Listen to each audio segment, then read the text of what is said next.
Hello, my friends! Welcome to the bookcase. I am Taylor. We still do not have an intro. We're the bookcase today and not the bookcases because I am missing my counterpart. This is a solo video today, and today what I am doing is I am going through all of the books that I read in 2024, and I read 101 books in 2024, and I have taken aside all of the books that I gave 5 stars, and I'm going to tier rank those books. So here's our lovely tier rank up on screen. As you can see, I've got 5 categories here. First off, we have the S tier, or part of my personality. So the books that I put in this tier, not only are they 5 stars, they are 6 stars. They are the ultimate pinnacle of literature in my mind. They are my favorite books. They have earned a placement among my favorite books for not just 2024, but for all time. Next up, we have what is the A tier, which is I wouldn't change a thing. These are the books that are 5 stars because I have no notes. They're perfect pieces of literature, perfect books. Not everything needs to be high literature, of course, but whatever it is that these books are trying to accomplish, these achieved it perfectly. And the only reason that they are not in the ultimate S tier is because they didn't make it among my favorites of all time. Next up, we have the B tier, which is great for what it is. Now, this refers to books that I gave 5 stars to because I genuinely couldn't find any fault with them.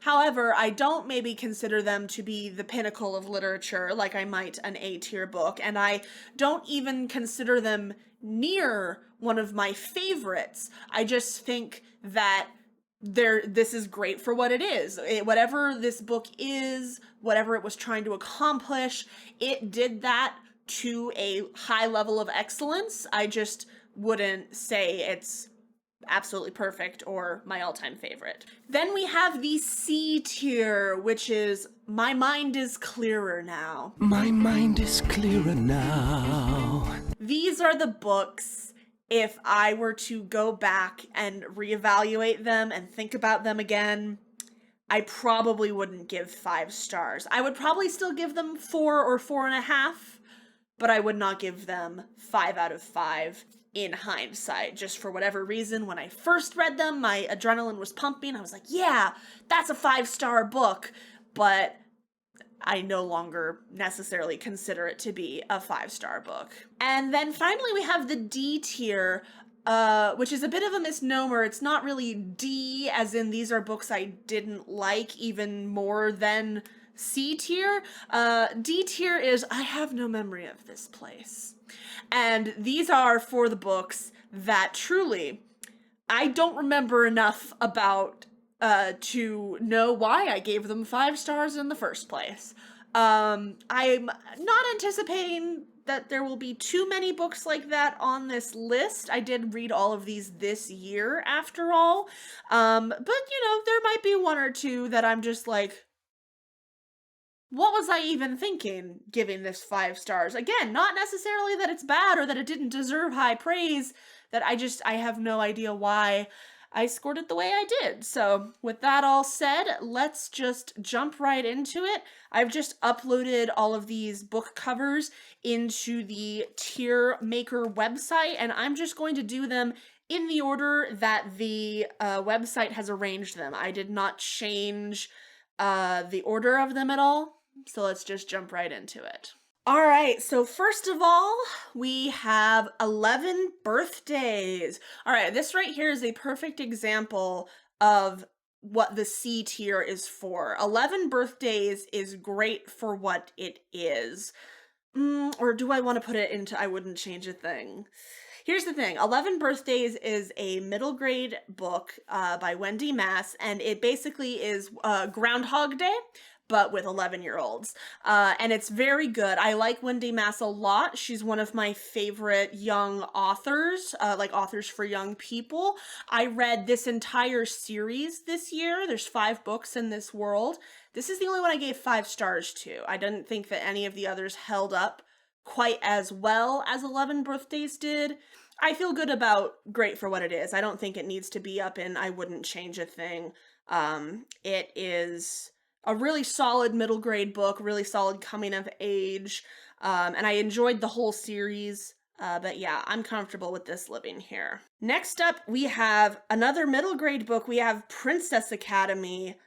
No question, this one is part of my personality. Princess Academy is one of my favorite books of all time from my childhood. I believe it has the Newbery Honor Award. Let me check. Yes, it is the Newbery Honor Award. And it deserves it. This book is absolutely phenomenal. Oh, I accidentally put it in here twice. Whoops. This is the original cover, and then this is the new cover. I love the original cover dearly. My copy of that cover fell to literal pieces, so I bought a shiny new one not too long ago. This series is really, really good, but that first book is just chef's kiss. It's just absolutely, absolutely wonderful. Next up, we have Legendborn. If you watched our 5 for 25 video, you know that Legendborn is one of those books that I recommend to everyone. I think everyone should read it. Again, my 5-word pitch for it is Percy Jackson, but Arthurian myth, which is a very reductive way of describing it, and not entirely accurate, but that is kind of the vibe if you're exclusively looking at things based on vibes. I'm gonna put it in I wouldn't change a thing for now. I think it has the potential to be part of my personality. I think this series has the potential to be part of my personality. Just for right now, it's not quite there yet, but I absolutely wouldn't change a thing. 5 out of 5, no notes, nothing needs to be changed about that book. I need to get to Bloodmarked this year. I will get to it. I will get to it this year. I have to, because Oathbound comes out this year. Straight by Chuck Tingle. Interestingly enough, I read the first 2 serious Chuck Tingle books this year. I read Straight, which is a novella, and then Camp Damascus, which is his full-length novel horror debut. I need to read Bury Your Gaze. That's on my short list for this year as well. I gave Camp Damascus 4.5 stars, and I gave Straight 5 stars. However, I do think about Camp Damascus more than Straight. It's just, Straight is a novella, and so it kind of was able to pack all of its punches in really tight and close. I'm gonna call Straight Great for What It Is. That feels too low. I need to remember that in this tier list, even the D tier is still 5 stars. This feels good. Straight is a little less serious than Camp Damascus. It really is, I feel, the perfect bridge between Chuck Tingle's previous work and the novels that he's getting traditionally published right now. You know what? I'm gonna kick it up to I wouldn't change a thing. I wouldn't change a thing. This is just a really, really solid novella and very funny as well. I highly recommend it. Also going in, I wouldn't change a thing. It's The Deep by Rivers Solomon. I need to reread this book because I read this in one sitting, and then in the author's afterword, Rivers Solomon specifically was like, "You probably read this too fast, didn't you?" And yeah, I did. There's so much to chew on in this book, and I really did it a disservice by reading it as quickly as I did. Maybe if I reread it, it would become part of my personality. But as it stands now, I wouldn't change a thing. All right, next up, I seem to have Alcatraz versus the Dark Talent. I'm going to see if I can find the first Alcatraz book. Here we go. The Alcatraz versus the Evil Librarians. That is Brandon Sanderson's middle grade fantasy series. And it is actually the first Brandon Sanderson that I ever read. I did not start with Mistborn. I did not start with the Cosmere. I started as a high schooler reading Alcatraz versus the Evil Librarians. And I think for this first book, I am tempted to put it in part of my personality. That's hard to say. I wouldn't say it's part of my personality anymore, but it definitely was when I first read it. I reread the series this year because I had never read books 5 and 6, and book 6 came out a couple years ago, so I wanted to come in and catch up on those. It's kind of the quintessential what I enjoyed about reading at that age. And for that, it makes me want to put it in part of my personality. That part of that feels wrong, but also part of it feels right, you know? I don't know if that makes any sense. Alcatraz versus the Dark Talent, on the other hand, I think is great for what it is. There are 6 books in the Alcatraz series, and I only gave 3 of them 5 stars. In fact, let me pull the other one out right now. Here we go. I think that book 5, the Alcatraz versus the Dark Talent, it was the first time I had read it, so maybe that was part of why I gave it 5 stars, is because I was kind of getting closure on a story that I hadn't had closure on in like 15 years. But I don't think it's as good as the first book. I don't think it's, in like wouldn't change a thing, absolutely perfect tier, but it is 5 stars. It is 5 stars in my heart. And for that, I will say it is great for what it is. I am going to split the difference with the 6th book, Bastille versus the Evil Librarians, and I'm going to put it right into I wouldn't change a thing. I know that some people don't like this book as much, partly because Bastille is the point of view character instead of Alcatraz, partially because it is co-written by J.C. Patterson, but I really liked it, and particularly that epilogue with Alcatraz and Bastille as adults really just hit. Again, like I said, I'm getting closure on a story that I didn't have closure on for like 15 years because I read these books in high school, but only 4 of them were out, and book 4 ends on such a cliffhanger, and then weird stuff happened with publishing and we just never got book 5 until I was no longer in a position where they were on my radar at all. So it was a real treat to go back and visit these again. Ooh, we're just continuing right along the Brandon Sanderson train, and we have The Emperor's Soul. The Emperor's Soul is a Cosmere novella, but I would recommend it to anybody, even if they are not going to read the rest of the Cosmere. It won the Hugo Award for Best Novella the year that it came out, and there's a reason. It is a really well done, quiet, introspective character study. It is also another novella that I read far too quickly, just like The Deep. And I think that as a result, I do have to go ahead and put it once again in I wouldn't change a thing. It is quite possibly the perfect fantasy novella.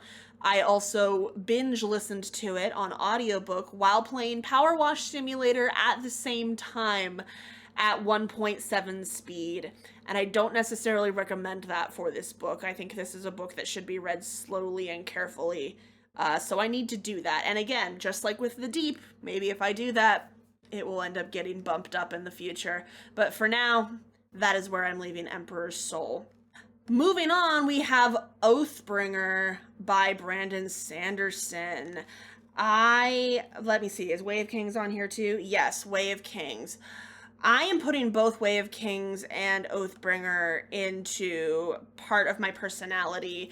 I rated Words of Radiance 4.5 stars, and that has more to do with me than it does with it, to be honest.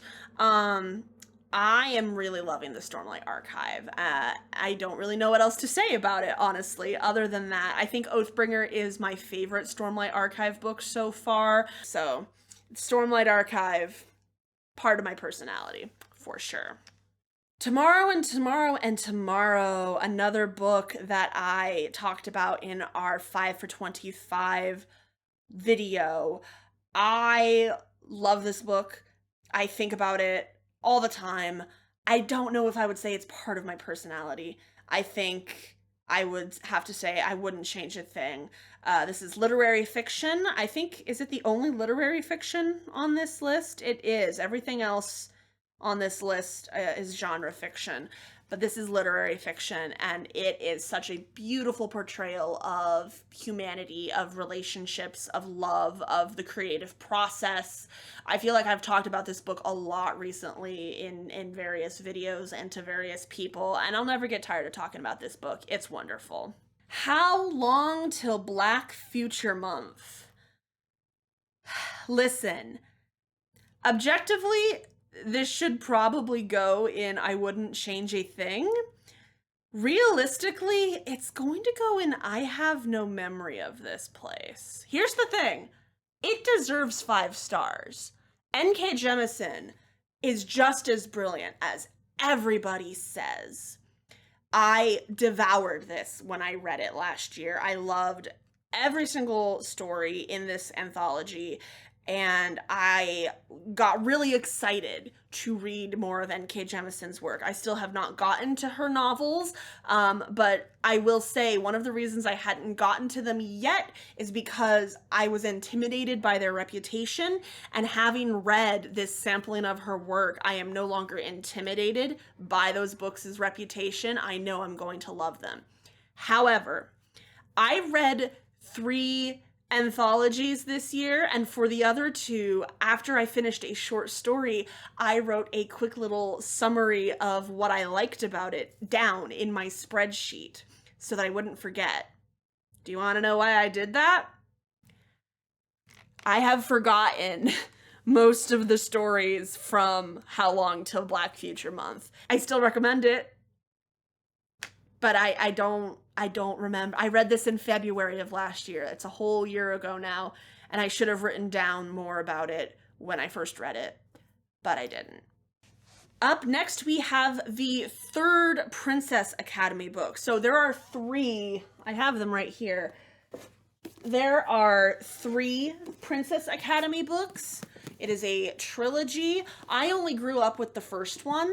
I had Palace of Stone, and I tried to read it as a kid, and there's a character who gets introduced who like basically poses Miri, our main character, some basic trolley problem questions, and I hated him, and I hated the role he was playing in the story, so I stopped reading it as a 14-year-old girl. So I finally went back and I read this series. I no longer feel that way about that character that I did. However, this book was not quite 5 stars for me. The 3rd book, though, The Forgotten Sisters, it was a great conclusion to the trilogy. It was a great full circle moment for Miri in terms of her character arc.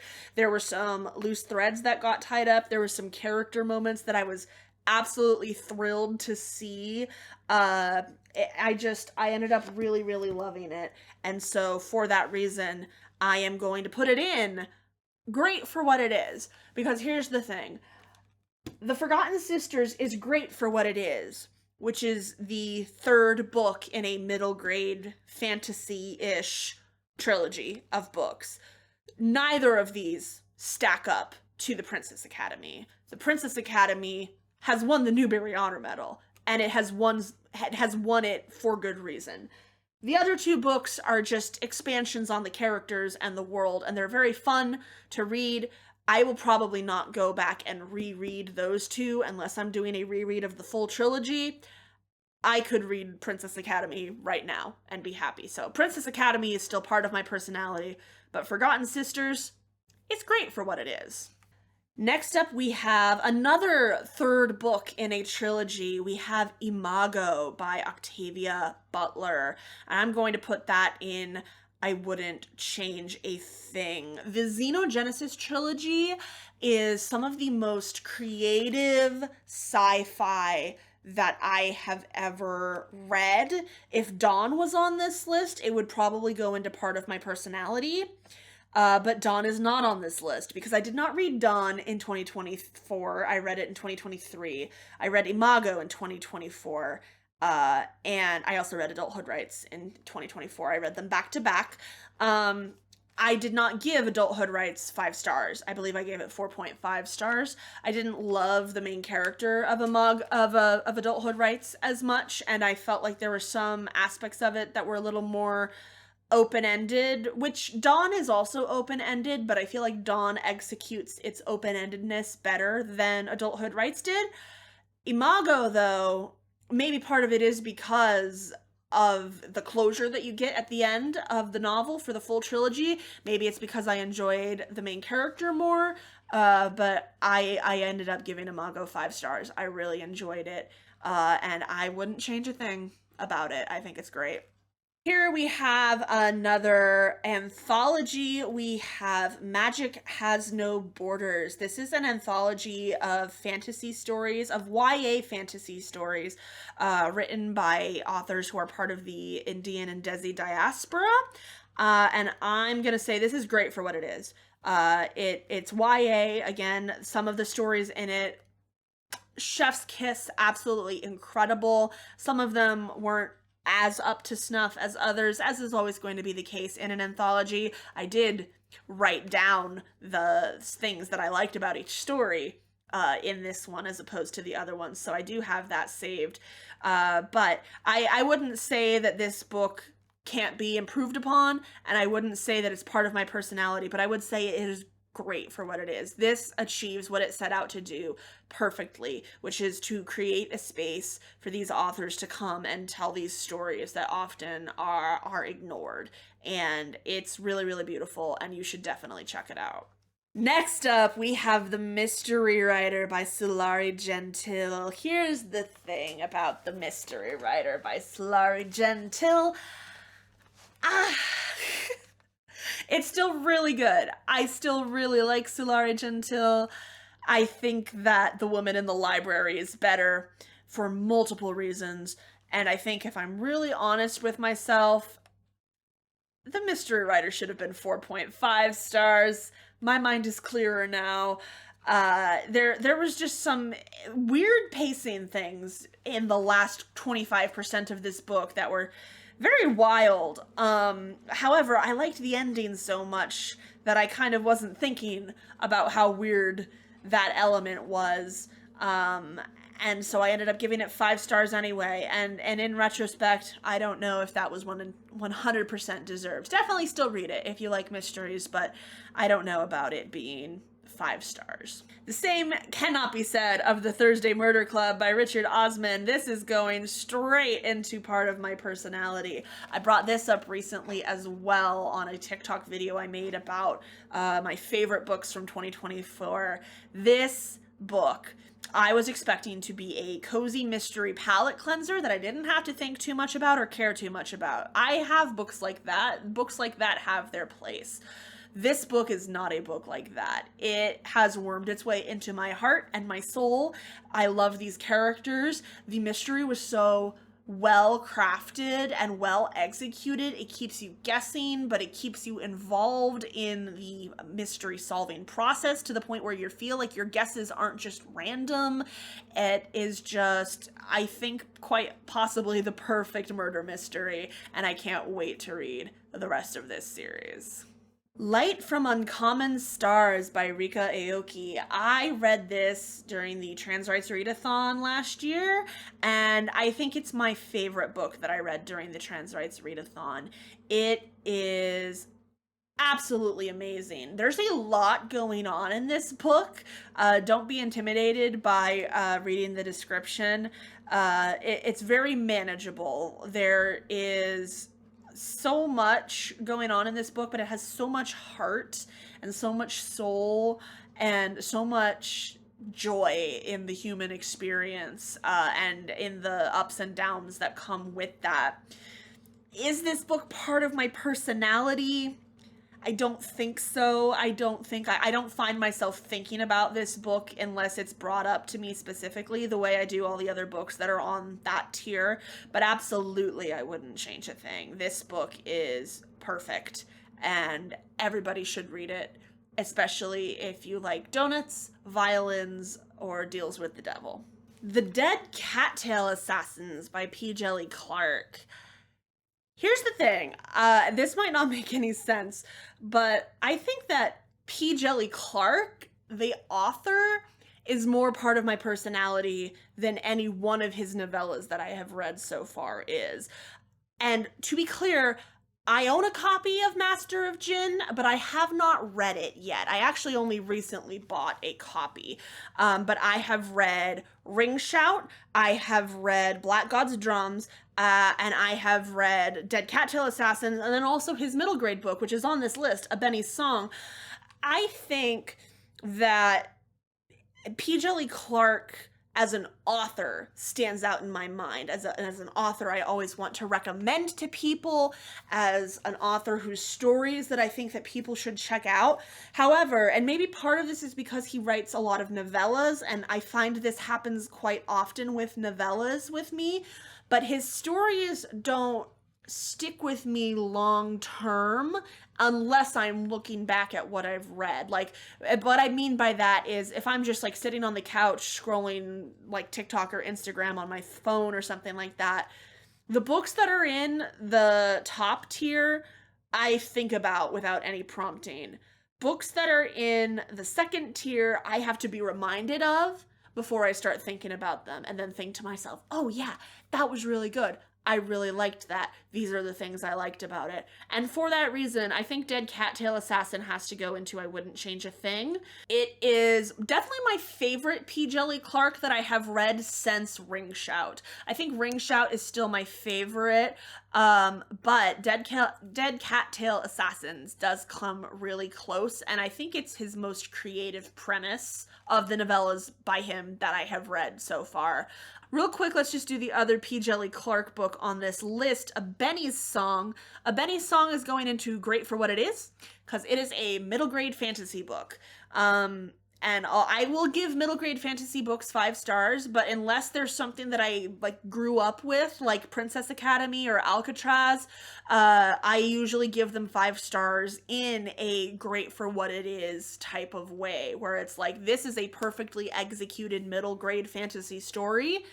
I am not a 12-year-old girl, and so it doesn't hit me the way that it would have if I was a 12-year-old girl. And the middle grade books that end up as part of my personality are the books that did hit me when I was 12. But A Benny's Song is really solid. If you like middle grade, you should read it. And if you are the book person in a child's life, you should get it for them or read it for them or recommend it to them. It's really good. Next up, we have The Lesson by Cadwell Turnbull. This is a book that I would love to have a physical copy of and just read and annotate in. I read this on ebook, and I kept highlighting things over and over again, but it was a library ebook, so I had to return it, so I no longer have those notes to look back on. This is a sci-fi novel about first contact, but I've said this every time I bring this up on TikTok. It's really more of a literary fiction novel about humans and relationships and otherness and community and being outside of your community, and just it's got a lot to chew on, and it's definitely a book that I think bears rereading. Wouldn't change a thing. It's not part of my personality, but when I was reading it, I was absolutely enthralled, and I kept thinking, this is one of the best books that I've read this year. This is one of the best books that I've read this year. It's very good. The Very Secret Society of Irregular Witches. I am torn between I Wouldn't Change a Thing and Great for What It Is, because here's the thing. I am not a romance girly. I am not a huge romance fan. I prefer it as a subplot usually. And when I'm dealing with contemporary romance, I have to be really interested in the B plot that's going on. Secret Society of Irregular Witches is, I think, the perfect blend of modern rom-com and of cozy fantasy. I do think I'm going to put it in Great for What It Is. I think if I was a different type of reader, it would be higher. It certainly is my favorite romance book that I read this year, even including what I'm about to talk about. But it's just not my preferred genre, but I had an absolute blast with it. So if it is the type of book that is up your alley and you haven't read it yet, you definitely should, and it would probably end up in S tier for you, because Sangumandana is absolutely brilliant. And side note, they are not on this list because I gave them 4.5 stars, but her middle grade books are fantastic as well. Next up, we have Heartstopper. I read all 5 volumes of Heartstopper all in December because I needed to read 16 books in September if I wanted to hit my reading goal. And so I was like, this is a great time to read Heartstopper, which it only takes me 30 minutes to read 1 volume of Heartstopper. So get those numbers up. But I loved it. It was absolutely wonderful. I think that I'm also going to put it in great for what it is because, again, romance isn't hugely my thing, but I do think, again, this is kind of the perfect fluffy romance. I love the representation in this. I love the conversations that this opens up, especially for teenagers.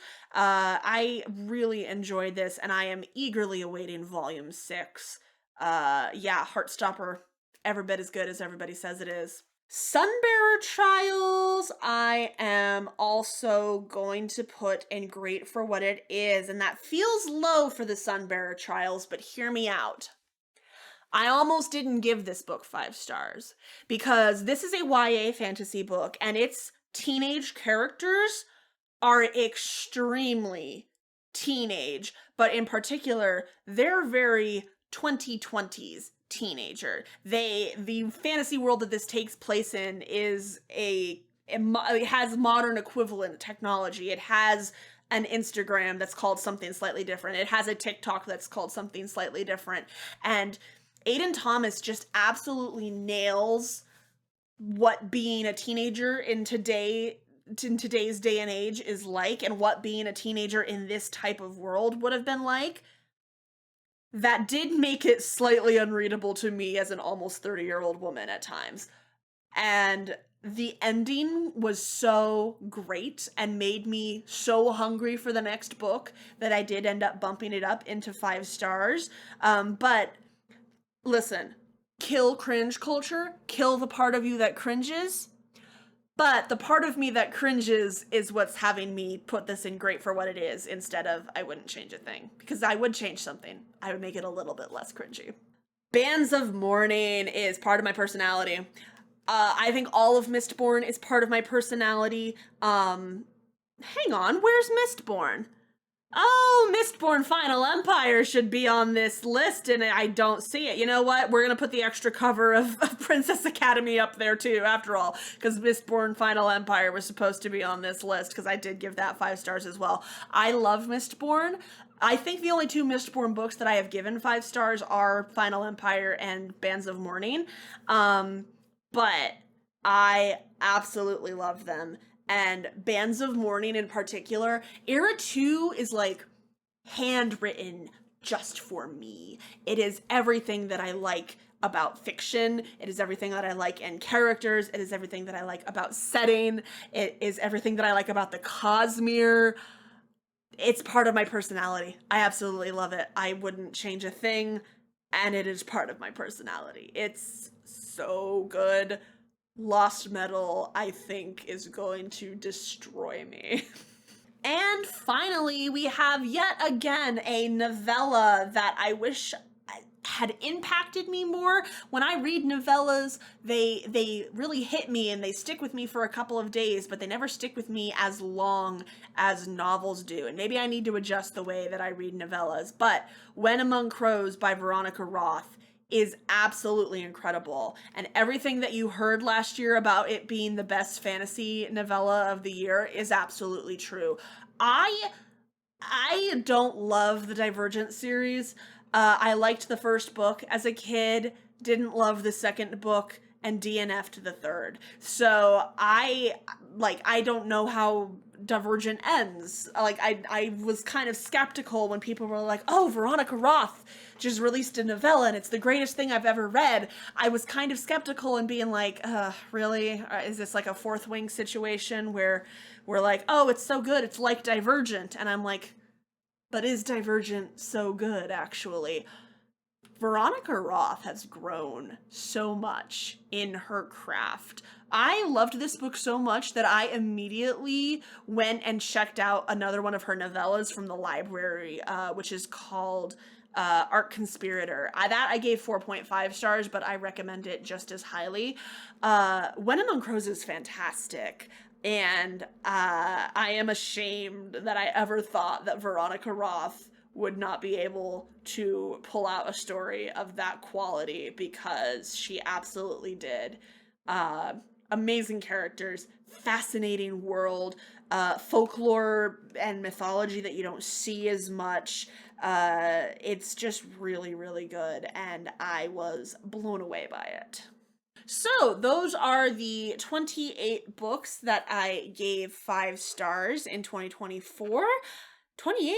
Is that the right number? Again, Mistborn Final Empire, it should be up here. I don't know why it's not. But as far as this tier list goes, those are the 28 books that I gave 5 stars in 2024. I feel good about this list. As you can see, most of them I wouldn't change, or they're great for what they are. I feel bad about How Long Till Black Future Month. I truly don't remember that book very much anymore. And also the Mystery Writer probably should have been 4.5. But I definitely still recommend all of these books. Absolutely fantastic. If you have read any of these books, let me know where you would have placed them on this tier ranking, regardless of whether you gave them 5 stars or not. Let me know how you would have ranked them. I'm very curious to see what you guys think. If you came over here from my TikTok, thank you so much. It's wonderful to have you here. I hope you stick around. Steven and I will have some more videos, both solo videos and together videos, coming at you very soon. If you would like to support us, you can click the YouTube buttons down there. They do YouTube things. It's very nice when the YouTube things happen. Very exciting. But I have been Taylor. This has been The Bookcase, and I'll see you guys later.